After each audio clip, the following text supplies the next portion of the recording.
Right. ఒకసారి అది నితిన్ ఇప్పుడు గడ్కరీ తెచ్చే గారు వాళ్ళు ఏమైనా అభివృద్ధి మీరు చేస్తే మంచి పాయింట్ అభివృద్ధి గుర్తు జరిగిందని చేశారు. చెప్పొచ్చు. మంచి పాయింట్ గుర్తు చేశారు. 6,000 కోట్ల గురించి రిక్వెస్ట్ చేయడము, శాంక్షన్ చేయడం ఇవన్నీ వాటికి సంబంధించి ఆ రోజు గడ్కరీ గారు కేంద్ర మంత్రి ఏం మాట్లాడారు అనేది ఒక్కసారి చూద్దాం, స్క్రీన్ పైన చూద్దాం please. One of the important demand from the Chief Minister is with me, that is the making of 6-lane Vizag Port Highway and NS16 near Bhogapuram. The length is 55 kilometer, cost is 6,300 crore, and state is going to contribute for land and giving me some concession. I already request the Chief Minister and the Chief Secretary. They have given me the letter and also 157 acre of land for multimodal logistic park they are giving.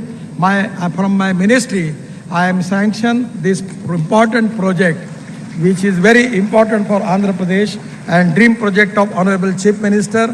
Many times he requests me about this proposal. Today I am happy that we are sanctioning this project. Right. 6,000 కోట్ల రూపాయలకు సంబంధించి 6 లేన్ల road connectivity sanction చేస్తూ ముఖ్యమంత్రి గారి request మేరకు sanction చేస్తున్నామని స్వయంగా కేంద్ర మంత్రి నితిన్ గడ్కరీ గారు మాట్లాడిన మాటలు 3/3/2023 జరిగినటువంటి సందర్భంలోది. ఎస్ పురుషోత్తం రెడ్డి గారు, అసలు ఏ అభివృద్ధి పని చేసినా పబ్లిసిటీ లేకపోవడం, లేకపోతే క్రెడిట్ తీసుకోవాలని భావించకపోవడం, ఇది చంద్రబాబుకి ఒక వరంలా మారింది అనుకోవచ్చా? కిషోర్ గారు, బేసిక్గా వైఎస్ఆర్ కాంగ్రెస్ పార్టీ ఓడిపోవడం వల్ల అట్లాంటి విమర్శలు వైసీపీ మీద వస్తూ ఉంటుంది, అట్లాంటి ప్రశంసలు చంద్రబాబు గారికి వస్తుంటుంది. కానీ జగన్మోహన్ రెడ్డి గారు కానీ రాజశేఖర రెడ్డి గారు పదే పదే చెప్పేదేంటి, రాజశేఖర రెడ్డి గారు పార్టీలో చూశాను. అదేంటంటే రెండోసారి ముఖ్యమంత్రి అయిన తర్వాత మీరు చంద్రబాబు గారి రికార్డుని బదులు కొట్టేసేట్టుగా ఉంది. ఎందుకంటే ఆయన 9 నెలలు 6 నెలల ముందే అయిపోయింది కదా, 10 ఏళ్ళు పూర్తి కాలేదు కదా. అవును, మీరు పూర్తి చేస్తారంటే నాకు ఎన్ని రోజులు ముఖ్యమంత్రి ఉన్నారు ఇంపార్టెంట్, నేను ఏం చేశాను ప్రజలకి నాకు ఇంపార్టెంట్ అని చెప్పారు. జగన్మోహన్ రెడ్డి గారు ఎంతకాలం బతుకుతామనేది కాదు, ఏం చేస్తామనేది ఇంపార్టెంట్ అని చెప్పారు. అవును, మీరు బెస్ట్ ఎగ్జాంపుల్, క్రెడిట్ ఎప్పుడు కూడా ప్రజలు ఇవ్వాలి, మనం చెప్పుకోవడం కాదు. ఈరోజు రాజశేఖర రెడ్డి గారు ఆరోగ్యశ్రీని సృష్టించారు. తెలంగాణలో ఒక్కరోజు కూడా రాజశేఖర రెడ్డి గారి పేరు మీద అది నడవలా.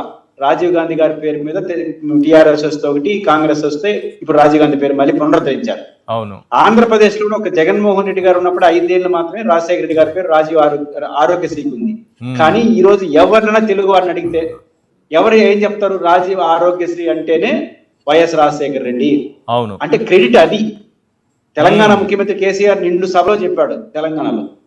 కాబట్టి క్రెడిట్ ఇవ్వాల్సింది ప్రజలు. రాజశేఖర రెడ్డి గారు, జగన్ గారు కోరుకునేది ఆ క్రెడిట్ జనం ఇస్తున్నారు. ఓడిపోయిండొచ్చు ఒకసారి. నాకు ఒక మాట చెప్తా, జగన్మోహన్ రెడ్డి గారు ఎన్నికల మేనిఫెస్టో విడుదల చేస్తూ 24లో ఒక ప్రసంగం చేశారు. చేసినప్పుడు తెలుగుదేశం నాయకుడు, ఆ పేరు చెప్పను కానీ నాకు ఫోన్ చేశాడు. కానీ దీని కారణంగా జగన్మోహన్ రెడ్డి ఓడిపోవచ్చేమో కానీ చరిత్రలో ఒక గట్సున్న లీడర్ గా నిలిచిపోతాడు అని ఫోన్ చేశాడు.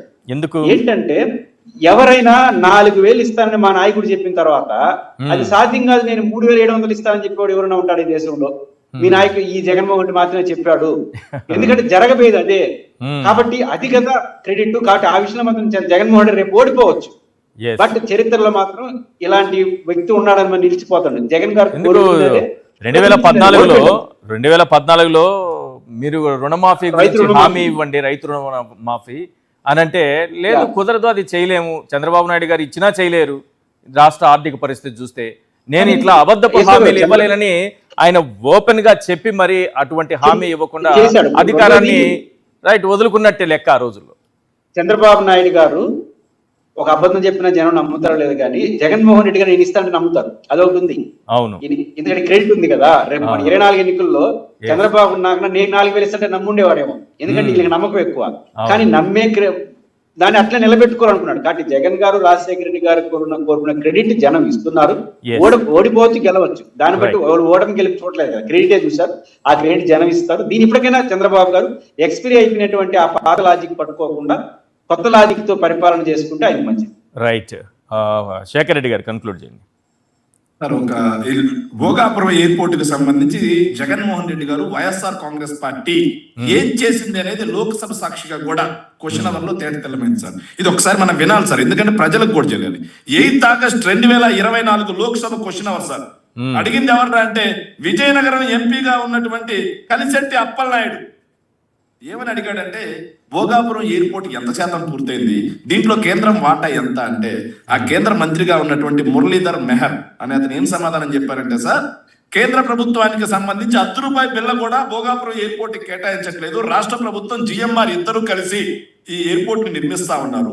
సార్ 2024 జూలై నాటికి, అంటే జగన్మోహన్ రెడ్డి గారు దిగిపోయే నాటికి సార్, అప్పుడే సార్ చంద్రబాబు నాయుడు గారు అధికారంలోకి వచ్చింది, 17.87% పనులు లక్ష్యంగా పెట్టుకుంటే 35.61% పనులు జరిగాయి అని కేంద్ర మంత్రి సార్ ఇచ్చింది కూడా టీడీపీ ఎంపీకి, స్థానిక ఎంపీ విజయనగరం ఎంపీకి సార్.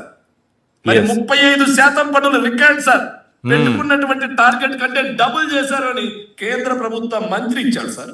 రైట్. మరి దీనికి ఎవరికి సమాధానం చెబుతారు సార్? ఇక క్రెడిట్ సార్. సార్ ఒక్క పాయింట్ చెప్పి నేను ముగిస్తాను సార్.